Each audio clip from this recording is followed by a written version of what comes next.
Maya found it in a thrift shop on a gray afternoon. Among cracked teapots and chipped picture frames sat the doll, small enough to fit in both her hands. Its head was too big for its body, ears sharp like a rabbit's, grin stretched wide and toothy. The tag read only one word in faded ink, Labub. Something about it made her skin crawl, but the shopkeeper pressed it into her arms. "It's waiting for a home," he whispered. Maya almost set it back down, but the grin seemed to widen. She bought it for $1. That night, she placed the doll on her bedroom shelf. It sat staring, its black glass eyes catching the light. "Creepy thing," she muttered, pulling her blanket up. At midnight, she woke. A sound scraped along the floor. Soft, deliberate. Her eyes darted to the shelf. Empty. The doll was gone. Maya's breath hitched. She sat up, scanning the shadows.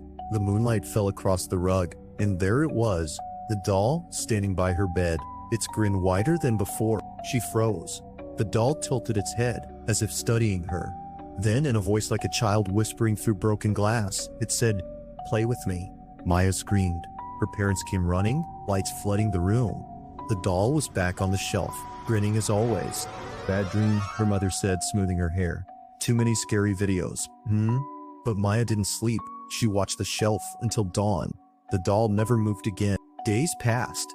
Strange things began to happen. In the kitchen, knives slid from counters when she walked by. In the hall, mirrors showed her with the doll in her arms, though she carried nothing. At school, her friends swore they heard giggling behind her, though no one stood there. And always, when she came home, the Labubu doll waited. Its grin grew wider each day. On the 7th night, she woke to whispers. This time, not just one, dozens. High-pitched, eager, hungry. She turned. The shelf was empty. Shadows swarmed the floor. Small figures with sharp ears and long grins. The Labubu doll had multiplied, dozens of them crawling from the dark corners of her room. Their teeth gleamed in the moonlight. "Play with us," they chanted. Maya pressed against the wall, shaking her head. "No." The first doll climbed onto her bed. It pressed its wooden face close to hers, grin splitting impossibly wide. "Then we'll play forever." In the morning, the room was silent. The bed was empty. Only the doll remained, back on the shelf, alone again, smiling its endless smile. And if someone new walks into that thrift shop, past the broken frames and chipped teapots, they might find it waiting, tag still tied around its neck. One word, fading but clear, Labubu.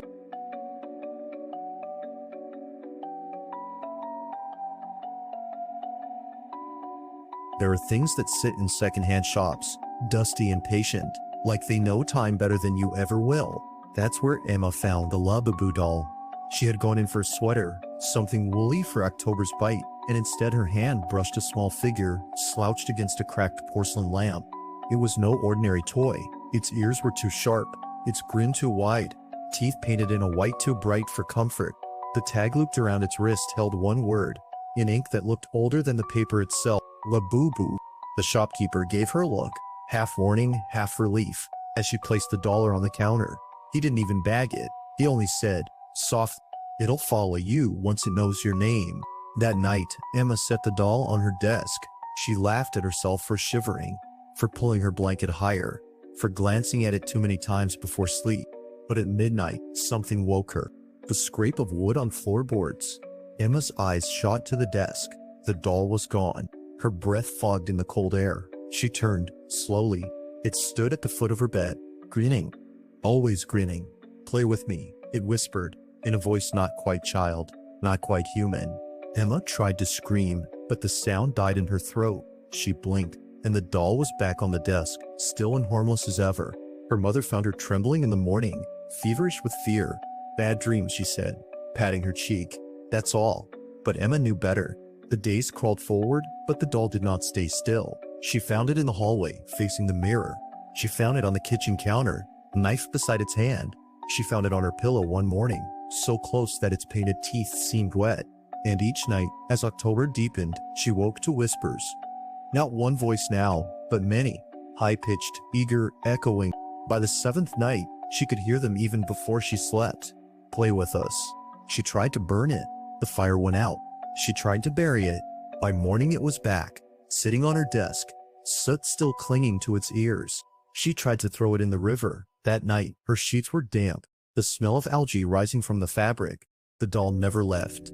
On Halloween night, the house grew colder than the wind outside. Emma woke to find not one doll, but dozens.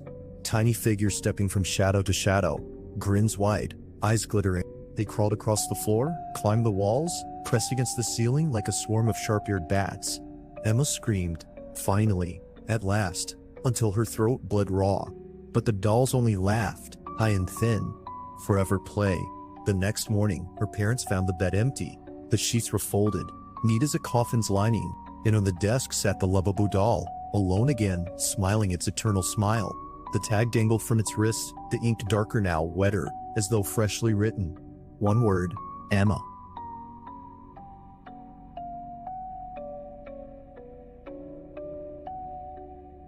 It began the way most horrors do, quietly, like a cough muffled in church. Maya was 12 the autumn. She found the Labubu doll. It sat alone on a shelf at a street fair, half hidden between cracked teacups and moth-eaten scarves. Its ears were long, its smile too wide, painted teeth white as chipped piano keys. A paper tag dangled from its wrist. One word, written in faded brown ink. Labubu. The vendor, an old woman with smoke-gray hair, pushed the toy toward her. "It waits for children," she whispered. Maya laughed nervously, but her hand was already lifting it. That night, she placed the doll on her dresser. Its eyes, were they painted, or glass, glimmered faintly in the moonlight. She told herself it was only a toy, only wood and paint. Still, she dreamed badly, waking with sweat cooling on her skin. By morning, the doll was no longer on the dresser. It sat neatly on her desk chair, hands folded, grins stretched wide. "Mama," Maya said at breakfast, "did you move my doll?" Her mother shook her head. "Which doll?" her father asked. Maya didn't answer.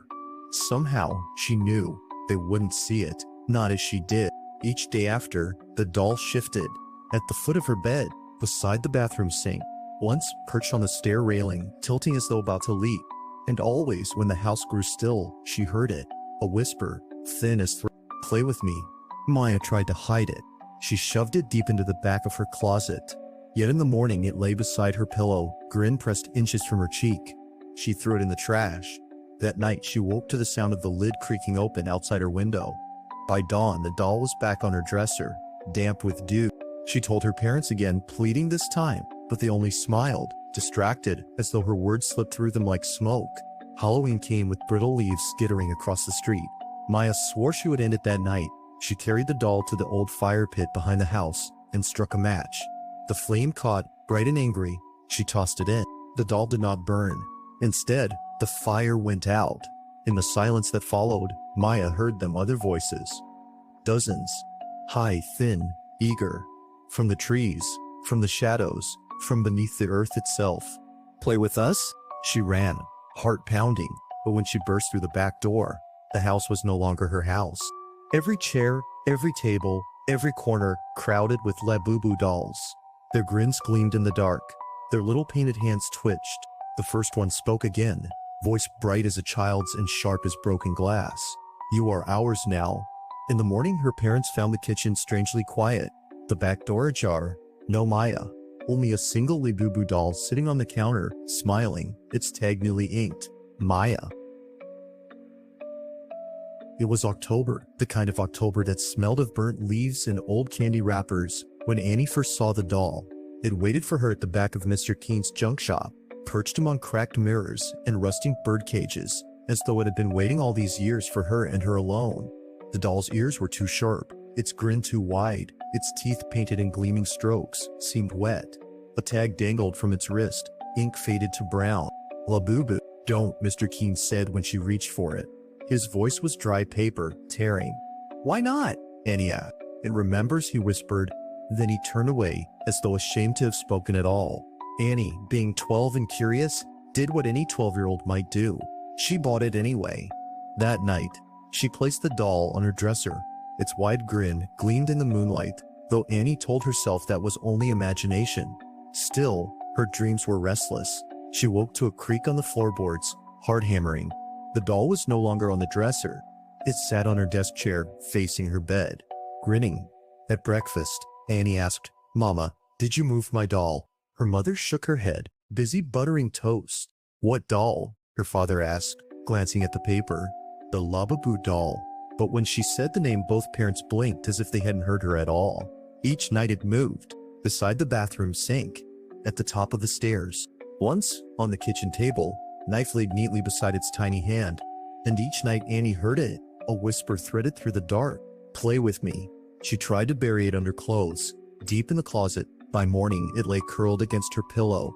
She dropped it in the trash bin outside. That night, she woke to the soft thud of the lid lifting. By dawn, the doll was back on her dresser, damp with dew, grinning wider than before. She wept and told her parents again, but their smiles were too distant, their eyes too glassy. When she begged them to listen, they only patted her shoulder as if she'd spoken nonsense. On the 30th of October, Annie carried the doll to the backyard pit where her father once burned leaves. She struck a match, tossed the doll into the blaze. The fire died, just like that.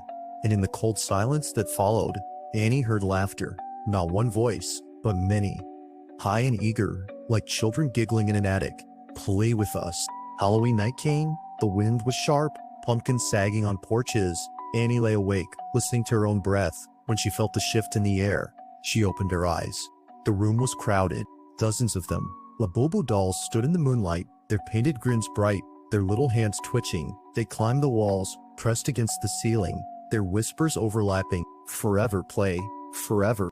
The first doll stepped closer, its teeth gleaming. Annie screamed until her throat tore. Morning, her parents found her bed empty, sheets folded neatly, as if she had never slept there at all.